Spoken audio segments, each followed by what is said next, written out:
এবার আমার এই এলাকার যুবক ভাইদেরকে নিয়ে অল্প কিছু কথা, অল্প কিছু মেসেজ।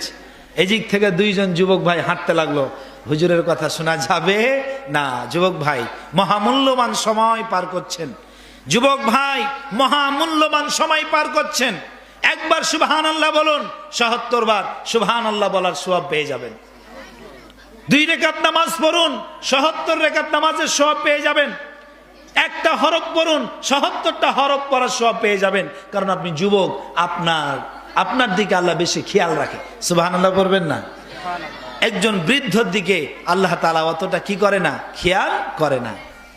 এজন্য যুবক ভাইরা 5 ওয়াক্ত নামাজ পড়তে হবে। আপনি যদি মনে করেন আমি যুবক, এই বয়সটাতে একটু আনন্দ করব, এই বয়সটাতে একটু বিনোদন করব, এই বয়সটাতে একটু শখ আহ্লাদ পূরণ করব, যুবক ভাই হযরত আলীও একজন যুবক ছিল। হযরত আলী আল্লাহর নবী বিশ্বনবীর চাচতো ভাই, আল্লাহর নবী বিশ্বনবীর জামাই। তিনি কি একজন যুবক ছিল। তিনি ইসলামের জন্য যুদ্ধ করতে গিয়ে নিজের জান কুরবান করে দিতে চাইছিলেন।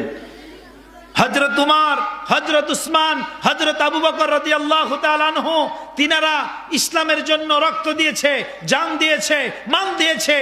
তারপরও কখনো এই দুনিয়াতে নিজের ঈমান হারাই নাই, ঈমান নষ্ট করে নাই।